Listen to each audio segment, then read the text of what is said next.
الحمد لله رب العالمين والعاقبة للمتقين والصلاة والسلام على رسوله الكريم أما بعد قال النبي صلى الله عليه وسلم لا يؤمن أحدكم حتى أكون أحب إليه من ولده ووالده والناس أجمعين رواه البخاری. محترم حضرات، ربیع الاول کا مہینہ ہے، اس مناسبت سے سیرت پر تھوڑی سی بات کرنا چاہتے ہیں. اللہ تعالیٰ سے دعا کرتے ہیں کہ اللہ تعالیٰ ہمیں صحیح بات کہنے کی اور آپ کو صحیح بات سمجھنے کی توفیق عطا فرمائے. جو ہم بات کرنا چاہتے ہیں وہ یہ ہے کہ یہ اللہ کے رسول کی جو حدیث ہے کہ تم میں سے کوئی شخص مومن نہیں ہو سکتا یہاں تک کہ میری محبت اس کے والد سے، اس کے بچے سے سب سے زیادہ نہ ہو جائے. تو محبت کسے کہتے ہیں؟ نمبر 1، محبت کے اسباب کیا ہوتے ہیں؟ یہ 2 باتیں بیان کریں گے اور کوشش کریں گے کہ ہم اپنی بات آپ کو سمجھا سکیں. ایک بڑا سوال یہ ہے کہ ابھی آج اتفاق سے صاحب نے کیا تو ہم نے کہا پہلے اس پر بات کرتے تھوڑی سی. ایک آدمی بہت اچھا ہے، اچھے آدمی کو یہ کہنے کی ضرورت نہیں کہ آپ اس سے محبت کریں، کہ جو اچھا ہوگا اس کو خود بخود لوگ کیا کریں گے؟ اس سے محبت کریں گے. تو یہ سوال آیا صبح اسی حدیث پر کہ مولانا صاحب اللہ کے رسول خود اتنے اچھے آدمی ہیں، ان کو یہ مطالبہ کرنے کی کیا ضرورت ہے؟ ایک بات.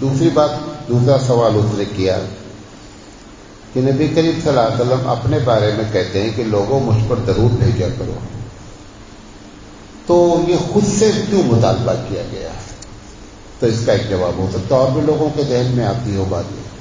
حقیقت کیا ہے کہ ہمارے نبی کریم صلی اللہ علیہ وسلم کے زندگی کا جو مشن ہے اس کا ایک جملے میں بتا رہا ہوں کہ کسی طرح انسان اس دنیا سے جب جائے تو اس کو جنت مل جائے. یہ ٹارگٹ ہے.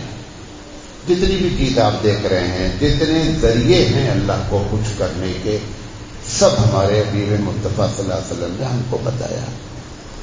یہ بات نبی کریم صلی اللہ علیہ وسلم کو اچھی طرح معلوم ہے کہ جو آدمی مجھ سے محبت کرے گا اللہ تعالیٰ اس سے راضی ہو جائے گا. اس لیے آپ سے مطالبہ کیا جا رہا ہے کہ آپ ان سے محبت کریے تاکہ آپ اپنی جنت بنا لیجیے. بات سمجھے میں؟ درود شریف کا بھی یہی جواب ہے کہ ایک مرتبہ درود پڑھنے، درود کی بڑی فضیلتیں ہیں.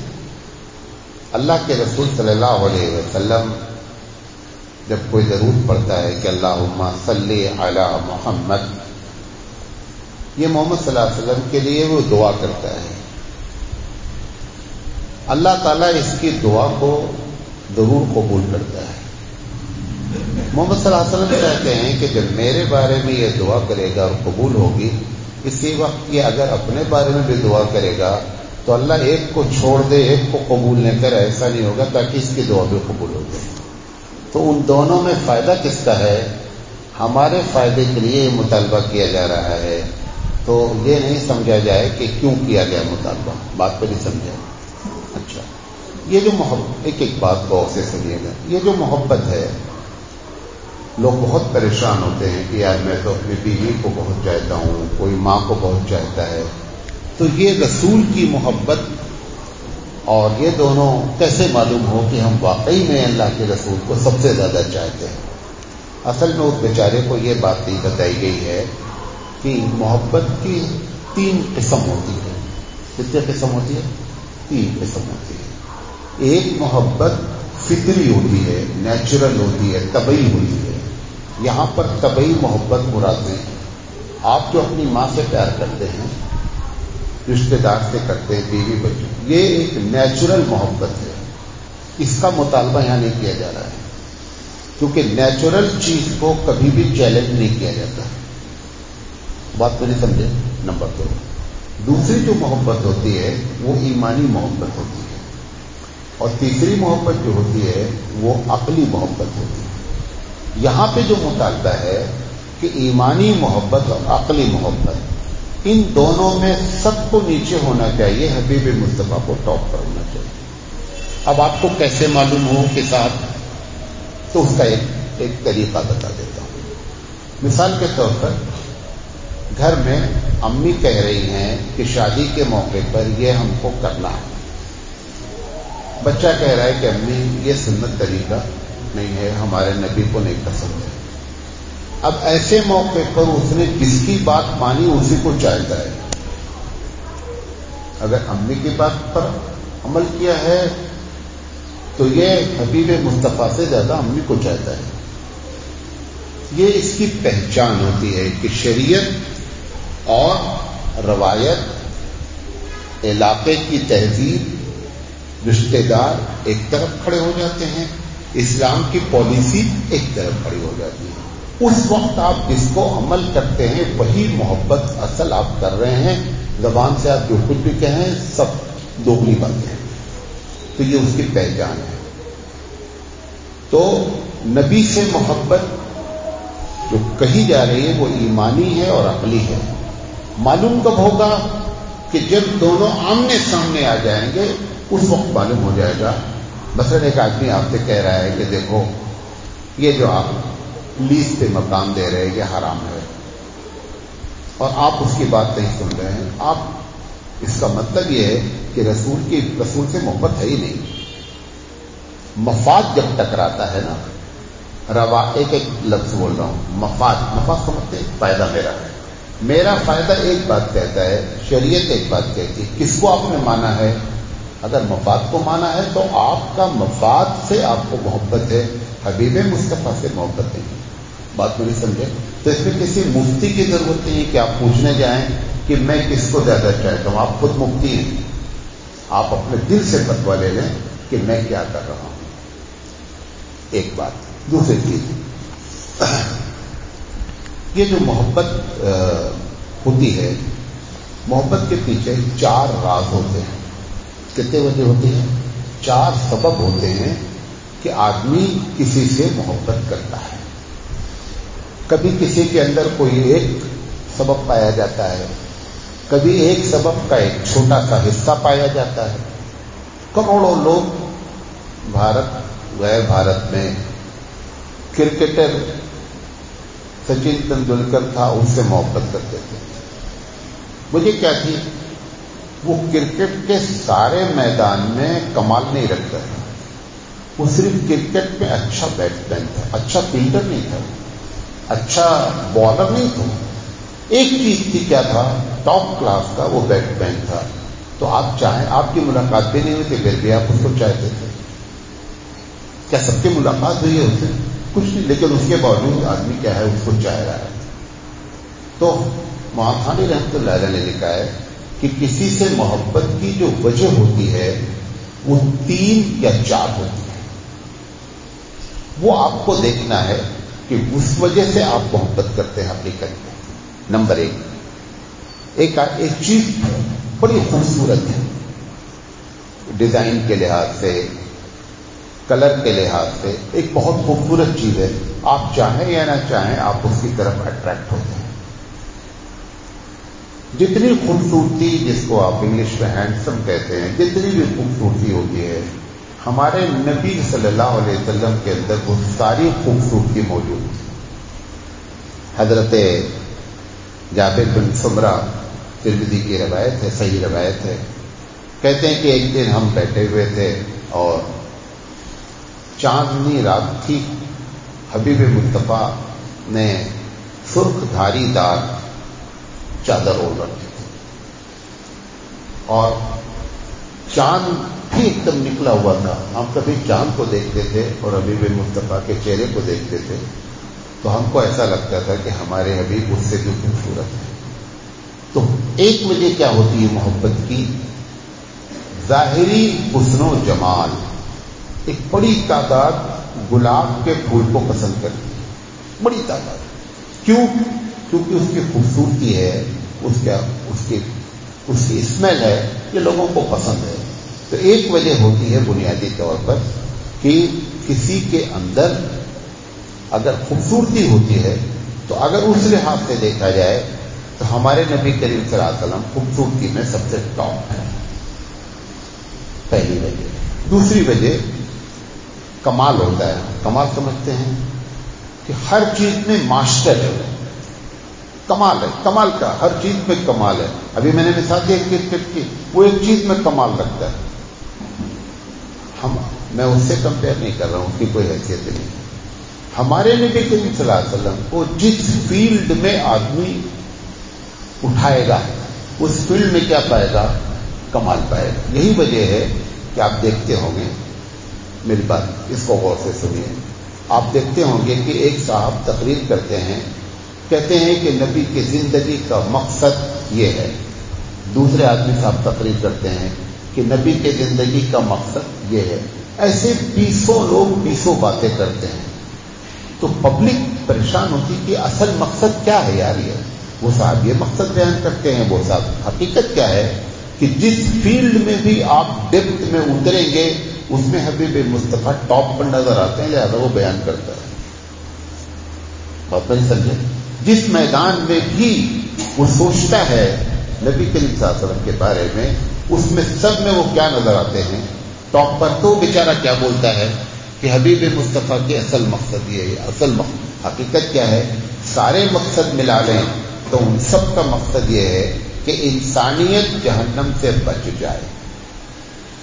اس کی جتنی بھی ترکیب ہوتی ہے سب استعمال کرتے ہیں تو کمال ہوتا ہے. تو نبی کریم صلی اللہ علیہ وسلم کے اگر ہم کمال پہ بات کریں گے تو ایسے 20 گھنٹے بھی ناکافی. آپ کو معلوم ہے تحدیث نعمت کے طور پر اللہ نے میرے ساتھ احسان کیا. میں دنیا کا واحد آدمی ہوں، بھارت کا نہیں، دنیا کا واحد آدمی ہوں کہ سیرت رسول اکرم پر میں نے 300 گھنٹے بات کیا ہے. کتنا؟ 300 گھنٹے. چھوٹا موٹا نہیں ہوتا. سب سے بڑا سیریل دنیا کا 50 گھنٹے کا تھا. اب جو آدمی 300 گھنٹے بات کیا ہے اس کو آپ کسی بھی ٹاپک کو دیں گے تو شارٹ میں تقریر کرنا اس کے لیے بہت مسئلہ ہوتا ہے سیرت میں، کیونکہ ایسے صفحات کھلتے رہتے ہیں سیرت کے، پھر اس پر کام کی اتنی ہی بات بیان کر دیں، ایک بہت بڑا مسئلہ ہوتا ہے. تو اس کمال والے میں سے میں چند باتیں صرف بیان کر رہا ہوں. یہ نہیں سمجھے کہ یہی کمال ہے، اس کمال میں سے چند باتیں آپ کے سامنے بیان کرتا ہوں. سب سے بڑا کمال یہ ہوتا ہے، دنیا میں یہ کمال بہت لوگوں نے دکھلایا ہے.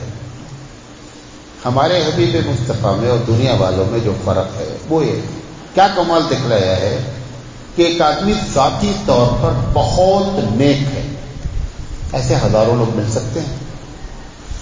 ایسا کوئی آدمی نہیں ہوا ہے کہ جس سماج میں رہا وہ خود نیک ہو کر کے 99.9% کو نیک بنا دیا ہو. ایسا کوئی آدمی نہیں ہے. بات نہیں سمجھے؟ خود مولانا صاحب اچھے ہو جائیں، کسی کو تکلیف نہیں پہنچائیں، جھوٹ، یہ سب پاسبل ہے. لیکن مولانا صاحب جہاں پہ رہتے ہوں وہ پورا سماج جھوٹ نہ بولتا ہو، غیبت نہ کرتا ہو، ایسا کوئی آدمی نہیں ہے. کوئی بھی نہیں ہے. یہ صرف انبیاء کی شان ہوتی ہے اور اس میں بھی ہمارے نبی کی ٹاپ کی شان ہے. یہ ان کا سب سے بڑا کمال ہے. مثال دیتا ہوں تاکہ بات آپ کو سمجھ میں آ جائے. نبی کریم صلی اللہ علیہ وسلم نے فرمایا کہ نماز فرض ہے. نماز کیا ہے؟ پڑھو. قرآن میں بھی لکھا ہے نماز پڑھو. ایک صحابی، بہت غور سے سنیے گا یہ باتیں، ایک صحابی بھی ایسے نہیں ہیں کہ جنہوں نے حبیب مصطفیٰ صلی اللہ علیہ وسلم سے یہ سوال کیا ہو کہ اللہ کے رسول آج میں نے جان بوجھ کر نماز چھوڑ دی، اب کیا کریں. یہ کمال ہوتا ہے. اگر اللہ کے رسول نمازی ہیں، سارے لوگوں کو نمازی بنا دیا نا، یہ بڑا کمال ہے. یہ جو چیز ہے یہ کسی کے اندر نہیں پائی جاتی. کیونکہ ایک آدھ حدیث تو آنی چاہیے تھی. 1,50,000 صحابی اور صحابیات ہیں. اندازے کے مطابق کوئی ایک حدیث تو آنی چاہیے کہ اللہ کے رسول آج مجھ سے جان بوجھ کے نماز چھوٹ گئی ہے، اب میں کیا کروں؟ نماز چھوٹنے کی دو ہی حدیث ہے، یا تو بندہ سو گیا اور یا بندہ بھول گیا، اس کے علاوہ کوئی تیسری وجہ حدیث میں لکھی ہی نہیں ہے۔ اگر حبیب مصطفیٰ نمازی بنے تو کمال یہ کیا کہ پورے سماج کو کیا کر دیا؟ نمازی بنا دیا۔ بات میری سمجھے کمال نہیں؟ ایک آدھ اور مثال دیتا ہوں۔ نبی کریم صلی اللہ علیہ وسلم نے جو ایماندار، آپ ایماندار تھے، آپ نے ایمانداری جو سماج میں بنائی اس کی ایک مثال دیتا ہوں۔ ایک صحابی نے کھیت بیچا دوسرے صحابی کو، ہو گیا کھیت ڈن ہو گیا، وہ کھیت میں کھیتی کر رہے تھے تو اچانک زمین کے نیچے سے ایک سونے کا ٹکڑا نکل آیا۔ تو وہ سونے کا ٹکڑا جب نکلا تو وہ اس صحابی کے پاس گئے جن سے خریدا تھا۔ انہوں نے کہا بھائی صاحب یہ میں نے آپ سے کھیت خریدا تھا، سونا نہیں خریدا تھا، یہ سونا آپ کا۔ وہ جنہوں نے بیچا تھا وہ کہہ رہے تھے کہ میں نے جب کھیت بیچ دیا تو اس میں جو کچھ ہے سب تمہارا ہے۔ ایمانداری کا یہ معاملہ ہے، لڑائی اس پر ہو رہی ہے کہ سونا ہمارا نہیں ہے، سونا تمہارا ہے، اس کو ایمانداری کہتے ہیں۔ یہ ایسا نہیں ہوا کہ یہ دو کے بعد ہے، ہمارے پاس حدیث کے ذخیرے میں شاید ایک آدھ، میں 99.9% جو بولا اس میں ایک پوائنٹ ہی کی بات ہوگی کہ کہیں کوئی ایسا حادثہ ہو جائے، ورنہ ایسا حادثہ ہوتا ہی نہیں تھا۔ یہ کمال ہے حبیب مصطفیٰ۔ نبی کریم صلی اللہ علیہ وسلم، تیسری بات مثال دے رہا ہوں، نبی کریم صلی اللہ علیہ وسلم نے فرمایا کہ اگر شادی شدہ سے زنا ہو گیا تو اس کی سزا یہ ہے کہ وہ اس کو پتھر مار کر ہلاک کر دیا جائے۔ قرآن میں حدیث میں اس کا ذکر ہے۔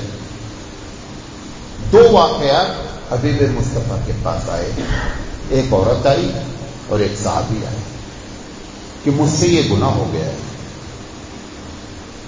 کوئی بھی جس کو معلوم ہے کہ سزا چوراہے پہ کھڑے ہو کر کے پتھر سے مار کر ہلاک کیا جائے گا، کوئی سماج ایسے لوگ پیدا نہیں کر سکا کہ اپنے آپ کو سزا کے لیے پیش کر دیں۔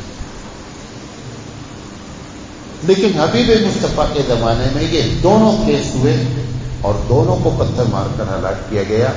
یہ وہ چیز تھی کہ جو خوف خدا ایک کو نہیں پیدا کیا، سب کو، پورے سماج کو پیدا کیا۔ یہ ہمارے نبی کریم صلی اللہ علیہ وسلم کا کمال تھا۔ شراب بہت پیتے تھے، عربوں میں شراب کا ایک بڑا رواج تھا، بلکہ گھر گھر بنتی تھی۔ جس وقت حبیب مصطفیٰ نے منع کیا کہ اب آج سے اللہ نے کہہ دیا ہے کہ شراب حرام ہے، تو پورے زندگی میں نبی کریم صلی اللہ علیہ وسلم کے ایک یا دو واقعات پیش آئے ہیں، بقیہ جو رسیہ تھا شراب کا اس دن سے اس نے گلاس پہ ہاتھ نہیں لگایا۔ یہ وہ چیز ہے جو جس کی وجہ سے ہم اللہ کے رسول صلی اللہ علیہ وسلم سے کیا کرتے ہیں؟ پیار کرتے ہیں، کیونکہ ان کے اندر کمال پایا جاتا ہے۔ بات میری سمجھے؟ تو پہلا کیا بتایا؟ حسن اور جمال۔ دوسرا کیا بتایا؟ کمال۔ یہ دوسری وجہ ہوتی ہے کمال کی۔ تیسری چیز کہ کسی کا احسان ہوتا ہے تو آدمی کیا کرتا ہے؟ اس سے محبت کرتا ہے۔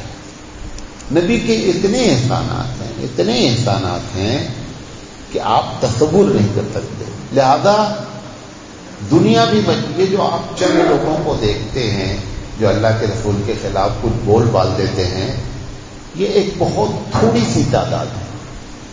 غیروں کی بھی ایک بڑی تعداد ایسی ہے جو حبیب مصطفیٰ کو کیا کرتی ہے؟ اس بیس پہ ان کو پسند کرتی ہے۔ بڑے بڑے اسکالرس ہیں غیر مسلمین کے، جن کی کتابیں آج بھی بھری پڑی ہیں، بھلے وہ ایمان لائیں یا نہ لائیں، لیکن حبیب مصطفیٰ کو وہ بہت ہی محبت کرتے ہیں۔ یہ جو احسانات ہے اس میں سے چند احسان کے بارے میں بتانا چاہتا ہوں۔ کہ کیا احسانات ہیں ہمارے نبی کریم صلی اللہ علیہ وسلم کے. سب سے جو اسی لیے اللہ تعالیٰ نے قرآن میں بڑے احسان کیے ہیں دنیا والوں پر. اللہ کے بڑے احسان ہیں. قرآن مجید کہتا ہے کہ ان تعدوا نعمت اللہ فلا تحصوها، کہ اگر اللہ کے احسانات اور اس کے نعمتوں کو شمار کرنا چاہو گے تو کاؤنٹ نہیں کر سکتے. لیکن اللہ تعالیٰ نے کبھی جتایا نہیں کہ میں نے بڑے احسان کیے تم پر، لیکن ایک احسان جتایا گیا ہے قرآن میں کہ لقد من اللہ علی المؤمنین اذ بعث فیہم رسولا، کہ اللہ نے بڑا احسان کیا ہے جو حبیب مصطفیٰ کو تمہارے درمیان میں بھیجا ہے. یہ احسان جتلایا گیا اللہ کی جانب سے کہ ہم نے جو نبی کریم صلی اللہ علیہ وسلم کو اس دنیا میں بھیجا، پوری دنیا والوں پر ہمارا یہ احسان ہے کہ حبیب مصطفیٰ اس دنیا میں آئے. وہ کیا اتنے احسانات ہیں جو رب ذوالجلال یہ بات کہہ رہا ہے، اس میں سے چند باتیں بتاتا ہوں آپ کو. نبی کریم صلی اللہ علیہ وسلم سے پہلے ابراہیم علیہ السلام اور نبی کریم صلی اللہ علیہ وسلم کے درمیان میں اندازہ یہ ہے کہ 2500 سال کا فرق ہے دونوں کے درمیان. حالات خراب ہوتے ہیں، بگڑتے ہیں. نبی کریم صلی اللہ علیہ وسلم سے 1000 سال پہلے تک اندازہ یہ ہے جتنے بھی لوگ دنیا میں رہتے تھے کوئی بھی مالک سے ملنے نہیں دیتا تھا بندے کو. اتنے زیادہ بیریئر تھے. کہیں پنڈت صاحب بیٹھے ہوئے ہیں، کہیں جو ہے وہ پادری صاحب بیٹھے ہوئے ہیں، کہیں پر جو ہے وہ عامر صاحب بیٹھے ہوئے ہیں، کہیں کاہن صاحب، کہ آپ ڈائریکٹ اپنے رب سے مل نہیں سکتے. ہمارے نبی کا سب سے بڑا دنیا پر احسان ہوا کہ عام بندے کو ہاٹ لائن پر لگا دیا. کس سے؟ اللہ تعالیٰ سے. کیا کہا اللہ تمہارا کہتا ہے کہ ادعونی استجب لکم، مجھے پکارو میں تیری دعا ڈائریکٹ سنتا ہوں. حدیث پاک میں آیا کہ ساری دنیا والے اگر ایک ساتھ اللہ سے مانگیں تو اللہ تعالیٰ کے سامنے ایسا یہ گویا ایک ہی آدمی مانگ رہا ہے. جس کی اتنی بڑی صفت ہو اس نے یہ بات جو کہی کہ لوگوں مجھے پکارو میں تمہاری دعا قبول کرتا ہوں، یہ دنیا کا سب سے بڑا احسان ہے. یہ جو آپ لوگ مثال دیتے تقریروں میں کہ اگر آپ کو پی ایم سے ملنا ہے تو پہلے آپ پیون سے ملیں گے تو سیکرٹری سے ملیں گے. سب سے پہلی بات پی ایم کو جس نے بنایا ہے ان دونوں کو کمپیئر کرنا ہی نہیں چاہیے. پی ایم کو جس نے بنا وہ کون ہے؟ وہ اللہ ہے. اللہ اور پی ایم کا کیا موازنہ ہے یار؟ اچھا پی ایم آپ کو ملنے کیوں نہیں دیتا؟ پی ایم کی ویکنیس ہے، پی ایم کی ذاتی کمزوری ہے. اسے ڈر لگتا ہے کہ کہیں وہ آ کر کے کوئی شوٹ نہ کر دے. نمبر 1 اسے ڈر لگتا ہے کہ اگر ہم نے اوپن کر دیا دروازہ تو ایک ساتھ اگر 500 آدمی گھس گئے ہم سے تو میں کس کی سنوں گا؟ میں تو کسی کی نہیں سن سکتا. وہ اس کی کمزوری. پہلی کمزوری سیکیورٹی، دوسری کمزوری کی ایک ساتھ وہ سب کو سن نہیں کر سکتا. اپنی اس کمزوری کی بنیاد پر قانون بنایا ہے کہ بھیا مجھ سے ملنے کے لیے یہ سسٹم اختیار کرو. مالک یہ دونوں کمزوری سے کیا ہے؟ فری ہے. لہذا اس کو یہ کہنے کی کیا ضرورت ہے کہ میرے پاس آنے کے لیے تم پیون کے ذریعے آؤ، مولانا صاحب کے ذریعے آؤ، پیر صاحب کے ذریعے آؤ، کسی کے ذریعے نہیں. اسی لیے اللہ تعالیٰ نے اور سے سنیے گا اس مثال کو، ہمیشہ اپنی محبت کو اللہ نے کمپیئر کیا ہے پیرنٹ سے. کس سے؟ والدین سے. آپ اپنی امی سے جب کوئی بات کہنا چاہتے ہیں تو آپ کو بیچ میں کس پیون کی ضرورت ہوتی ہے؟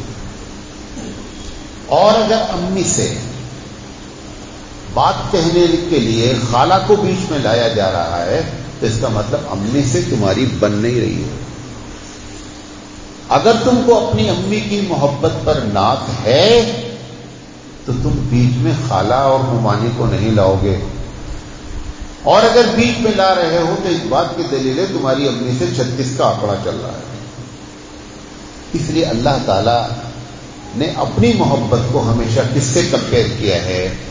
پیرنٹ سے کمپیئر کیا ہے، کہ جس طریقے سے تم پیرنٹ سے بہت نیئر ہوتے ہو، خاص کر امی سے، اتنا بچہ اتنی ضد کر لیتا ہے امی کے محبت کی بنیاد پر کہ سخت سردی کے زمانے میں کہتا ہے امی آئس کریم کھائیں گے، اور امی مجبور ہو جاتی ہیں اس کو آئس کریم کھلا دیتی۔ کیوں؟ کیونکہ اس کی محبت کا تقاضا ہے کہ آئس کریم دے دے، بھلے بعد میں نقصان دے بجائے۔ یہ اللہ تعالیٰ نے جو محبت کو کمپیئر کیا نا، یہ اس بات کی علامت ہے کہ تمہارا اللہ سے ڈائریکٹ تعلق ہے۔ یہ ہمارے حبیب مصطفیٰ کا اتنا بڑا احسان ہے کہ بیچ کے جتنے بھی بیریئر تھے نا، سارے بیریئر ختم کر دیے گئے۔ حبیب مصطفیٰ نے فرمایا کہ اگر تمہارے چپل کا فیتا بھی ٹوٹ جائے، فیتا سمجھتے ہیں، تسمہ جیسے کہتے ہیں، تو بھی اپنے رب سے مانگو، تو بھی اپنے رب سے مانگو۔ فرمایا وَإِذَا سَأَلَكَ عِبَادِي عَنِّي فَإِنِّي قَرِيبٌ أُجِيبُ دَعْوَةَ الدَّاعِ إِذَا دَعَانِ۔ محمد صلی اللہ علیہ وسلم اگر یہ میرے بارے میں پوچھتے ہیں کہ اللہ تم سے بتا دو میں تو بہت قریب ہوں، کہاں جا رہے ادھر ادھر بے مطلب 400-700 کلومیٹر کا سفر کر کے جہاں تم جا رہے ہو مانگنے، ارے بھائی اللہ کہہ رہے نحن اقرب الیہ من حبل الورید، میں تیری گردن کی رگ سے زیادہ قریب ہوں، کہاں جا رہا ہے؟ یہ ہمارے نبی کا سب سے بڑا احسان ہے کہ آپ نے فرمائے جو جوتے کی چشمہ والی جو روایت ہے یہ ترمذی میں ہے۔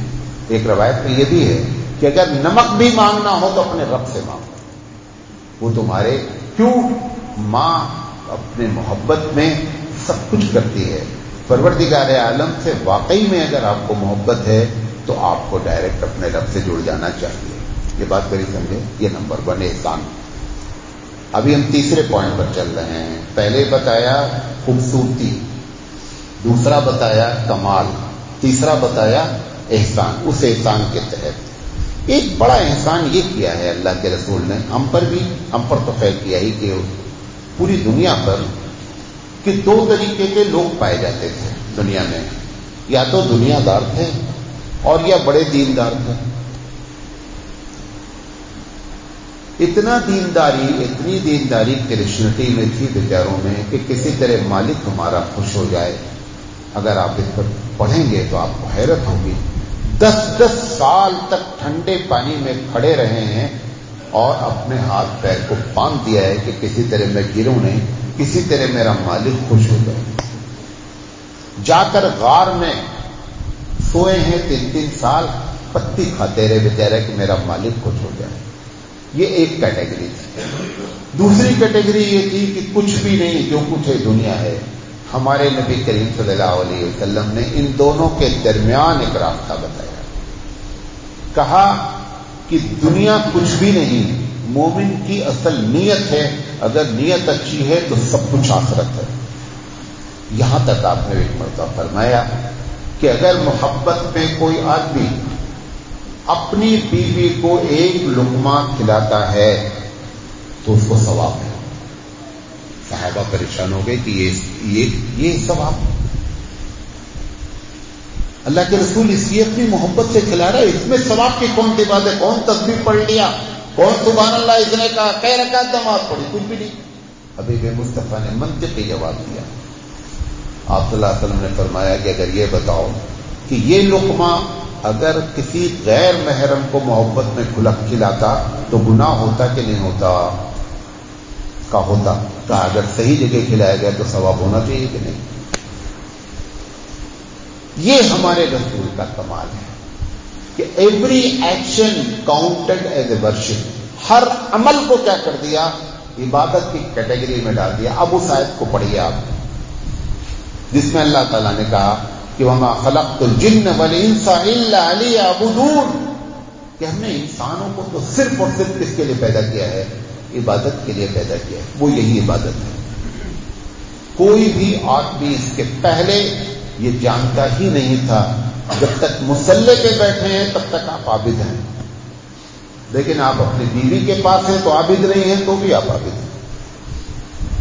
ہمارے حبیب مصطفیٰ کا یہ دوسرا بڑا احسان ہے کہ آپ صلی اللہ علیہ وسلم نے زندگی گزارنے کا ایک اعتدال کا راستہ، نہ تو اللہ، کیونکہ لوگوں نے کیا سمجھا ہے، آج بھی بیچارے آپ دیکھیں کہ جین حضرات کے جو بزرگ ہیں انہوں نے یہ سمجھ رکھا ہے کہ ایشور کو خوش کرنے کے لیے سب کچھ تیاگ دیں، یہاں تک کہ اپنے شرمگاہ کے کپڑے بھی نہیں پہنتے بیچارے، اتنا رب کو خوش کرنے کی۔ کیوں؟ انسانی عقلیں، ایک جملہ بول رہا ہوں، انسانی عقلیں یہ فیصلہ ہی نہیں کر پاتی ہیں کہ رب کو پسند کیا ہے اور رب کو ناپسند کیا ہے۔ یہ ہمارے نبی یہ آ کر کے یہی بتاتے ہیں کہ تم کو یہ معلوم ہونا چاہیے کہ رب کو پسند کیا ہے اور ناپسند کیا ہے۔ آپ ایودھیا، بنارس، میں ایودھیا کے رہنے والا ہوں، ہزاروں، ایک دو نہیں ہیں، ہزاروں مندروں میں پڑے ہوئے ہیں، سنیاس لے لیا ہے کہ میں مالک کو خوش کرنا چاہتا ہوں۔ ہزاروں لوگ تپسیاں کر رہے ہیں، اپنے بدن کو ستا رہے ہیں۔ حبیب مصطفیٰ نے پالیسی بیان کی، بدن کو ستانے کا نام عبادت نہیں ہے، مالک کی بات ماننے کا نام عبادت ہے۔ اوبیڈینسی آف اللہ از ورشپ۔ اللہ کی بات ماننے کا نام کیا ہے؟ عبادت ہے۔ عبادت اپنے بدن کو ستا کر کے یہ عبادت نہیں ہوتی۔ نبی کریم صلی اللہ علیہ وسلم کی ایک ازواج مطہرات کا واقعہ ہے کہ رات میں بڑی عبادت کرتی تھی، تو اپنے گھر کی چھت کے اوپر جیسے لگا ہے نا، تو لکڑی ہوتی تھی، تو اس میں انہوں نے رسی باندھ دی۔ اللہ کے رسول آئے تو دیکھا رسی لٹک رہی، کہا یہ کس لیے ہے؟ کہا رات میں اٹھ کر کے نماز پڑھتی ہوں، جب نیند آتی ہے نا تو اس کو پکڑے رہتی ہے تو گروں نہیں۔ حبیب مصطفیٰ نے فرمایا کہ جب نیند آ جائے تو سونا عبادت ہے۔ وَلِعَيْنِكَ عَلَيْكَ حَقٌّ، تیری آنکھوں کا تجھ پر حق ہے۔ وَلِجِسْمِكَ عَلَيْكَ حَقٌّ، تیرے جسم کا تجھ پر حق ہے۔ تجھے یہ اختیار نہیں کہ جسم کو ستا کر کے اللہ کو خوش کرے، اللہ اس سے نہیں خوش ہوتا ہے، اللہ اوبیڈینسی سے خوش ہوتا ہے، اس کی بات ماننے سے خوش ہوتا ہے۔ یہ ہمارے نبی کا دوسرا بڑا احسان۔ تیسری چیز، بہت لمبی بات ہے، شارٹ کر رہا ہوں۔ تیسری چیز، پوری دنیا سمجھ نہیں پا رہی تھی کہ یہ جو بڑے ہوتے ہیں، پیر صاحب ہیں، ہمارے بزرگ ہیں، مولانا صاحب ہیں، علماء صاحب ہیں، ان کو یہ سمجھ میں نہیں آ رہا تھا کہ شخصیت پرستی کہاں تک جائز ہے۔ آج بھی یہ معاملہ پھنسا ہوا ہے۔ نبی کریم صلی اللہ علیہ وسلم کا یہ بھی بڑا احسان ہے کہ آپ نے شخصیت پرستی سے نکال کر خدا پرستی میں ہم کو کیا کر دیا، داخل کیا۔ ایک دو مثال دیتا ہوں۔ جب نبی کریم صلی اللہ علیہ وسلم کی وفات ہوئی تو بہت زیادہ پرابلم ہو گئی، مطلب صحابہ ایک دم سمجھ میں نہ آئے کہ ہوگا کیا، کیسے واقعہ ہوگا۔ جو ابو بکر صدیق رضی اللہ تعالیٰ عنہ کی شان بیان کی جاتی ہے وہ آپ کو بتاتا ہوں، اس کی وجہ یہ ہے۔ ابو بکر صدیق رضی اللہ تعالیٰ عنہ جس دن وفات ہوئی، اب اندازہ یہ ہے کہ وفات کا جو ٹائم ہے 10 اور 11 کے بیچ میں رہا ہوگا۔ یہ صبح سے پچھلے 3 دن سے نبی کی خدمت پہ تھے ابو بکر صدیق رضی اللہ تعالیٰ عنہ۔ صبح ان کو محسوس ہوا کہ آج اللہ کے رسول کی طبیعت اچھی ہے، تو انہوں نے کہا اللہ کے رسول آج آپ کی طبیعت ماشاءاللہ بہت اچھی ہے۔ کہاں؟ مجھے بھی لگ رہا ہے کہ آج میری طبیعت اچھی ہے، تو میں آج ذرا اپنے گھر والوں کی کھوج خبر لے لوں، 3 دن ہوا گئے ہیں۔ کہا جائیے۔ یہ چلے گئے اور اسی درمیان میں اللہ کے رسول وفات ہو گئے۔ اب وہاں سے جب واپس آئے تو دیکھا مسجد نبوی میں ہنگامہ ہی ہنگامہ۔ عمر رضی اللہ تعالیٰ عنہ تلوار میان سے لے کر کے ٹہل رہے ہیں کہ اگر کسی نے کہا کہ نبی کا انتقال ہو گیا تو گردن مار دیں گے۔ ابو بکر صدیق رضی اللہ تعالیٰ عنہ آئے، کہا بیٹھو، سب لوگ بیٹھو، بیٹھا رہے، حضرت عمر کو بیٹھے، کہا من کان یعبد محمدا فإن محمدا قد مات۔ جو محمد کی عبادت کرتا تھا ان کو معلوم ہونا چاہیے کہ ان کا خدا مر گیا. وَمَن يَعْبُدُ اللَّهَ فَإِنَّ اللَّهَ حَيٌّ لَا يَمُوتُ. اور جو اللہ کی عبادت کرتا تھا وہ اللہ ہمیشہ ہمیشہ ہے. یہ ہم اس لیے نبی کی بات نہیں مانتے تھے کہ آپ یہ بھی ماننا بند کر دیں کہ یہ مر نہیں سکتے ہیں. یہ شخصیت پرستی نہیں ہوئی تھی. کتنی بڑی. اور یہی ایک جملے نے پورے صحابہ کے مجمع کو کیا کر دیا؟ نارمل کر دیا. یہ وہ وجہ ہے جس کی وجہ سے اصل میں جو دانشور ہوتا ہے، جس وقت امت ایک دم پریشان ہو ایسے وقت میں آپ نکال دیں اس کو، تب حقیقت میں آپ عالم ہیں، تب حقیقت میں آپ دانشور ہیں. پریشانی کے وقت میں آ کر کے مزید پریشان کر دینا، یہ نہ عالم ہے نہ دانشور ہے. ہم اس وقت اس حالات سے گزر رہے ہیں، اس میں آ کر کے ہم ایسی باتیں کریں کہ آپ مزید مایوس ہو جائیں، مزید خوف زدہ ہو جائیں. مجھے پتہ نہیں علم کسے کہتے ہیں، میں بے تک آدمی ہوں. یہ ابو بکر صدیق رضی اللہ تعالیٰ عنہ کی شان ہے. ایک اور ان کی شان نقل کرنے کا دل چاہے، جب ان کا نام آتا ہے تو بڑا مجھے بولنے کا دل چاہتا ہے. صلح حدیبیہ میں بڑا معاملہ خراب ہوا. لوگ یہ کہ ہم اتنے لوگ ہیں، ہم بھی دو ہاتھ کر لیں گے ان سے، ہم بھی دو ہاتھ کریں گے. اور یہ شرط رکھ رہے ہیں، ساری شرط ہمارے خلاف. اور رسول اکرم کہہ رہے ہیں اوکے اوکے، جو بھی بول رہے ہیں وہ کہہ رہے ہیں اوکے. حضرت عمر جیسا آدمی پریشان کہ کیا ہو رہا ہے. ابو بکر آئے. اب لوگ تو پریشان ہیں کہ رسول اتنا ان سے ڈر کر کے ہم کو یہ صلح نامے پہ دستخط کرنے کی کیا ضرورت ہے، ہم ان سے دو ہاتھ کریں گے. ابو بکر آئے، کہا اچھا یہ بتاؤ یہ جو کچھ کر رہے ہیں اللہ کی مرضی سے کر رہے ہیں کہ نہیں؟ کہاں یہ تو ہے. کہاں میں یار جب اللہ کی مرضی سے کر رہے ہیں تو اپنے باپ کا کیا جاتا ہے، جو کر رہے ہیں صحیح کر رہے ہیں. یہ ہوتا ہے کہ جب سب پریشان ہیں، ابو بکر ایک جملہ بول کر کے امت کو کیا کر دیا، انہوں نے اٹھا لیا. یہ ابو بکر صدیق رضی اللہ تعالیٰ عنہ کی شان ہے. اس لیے حبیب مصطفیٰ نے ابو بکر کے بارے میں کیا کہا کہ ابو بکر میں نے سب کے احسان چکا دیے، چاہے مجھ پر کیا اور چاہے اسلام پر کیا، میں نے سب کے ایک ایک کے احسان چکائے ہیں، لیکن تیرا احسان نہیں چکا ہے. تیرا احسان قیامت پہ رب ذوالجلال چکائے گا. اس لیے خطبے میں کہا جاتا ہے کہ بعد الانبیاء، ہم اہل سنت والجماعت کا عقیدہ ہے کہ بعد الانبیاء اگر کسی کی شخصیت اور پرسنالٹی ہے فضیلت کے لحاظ سے تو کون ہے؟ ابو بکر صدیق رضی اللہ تعالیٰ عنہ ہے. بات کری سمجھے. یہ احسان اللہ کے رسول صلی اللہ علیہ وسلم کا امت پر. ہمارے یہاں اس کی جھلک، ہمارے علماء دیوبند میں اس کی جھلک، ایک مثال دیتا ہوں سے. مولانا رشید احمد گنگوہی رحمۃ اللہ علیہ، یہ مرید ہیں امداد اللہ مہاجر مکی رحمۃ اللہ علیہ سے. غور سے سنیے گا. آج تو ہم جس سے مرید ہو جاتے ہیں، اگر وہ بولے سورج نکلا ہے تو ہم کہتے ہیں ہاں نکلا ہے، وہ بولتے نہیں نکلا ہے تو کہیں گے نہیں نکلا ہے. یہ شخصیت پرستی ہے، یہ اسلام نے کبھی سکھلائی ہے. رشید احمد گنگوہی رحمۃ اللہ علیہ امداد اللہ مہاجر مکی کے مرید ہیں، وہ پیر ہیں. اور امداد اللہ مہاجر مکی رحمۃ اللہ علیہ کی اپنی شان ہے.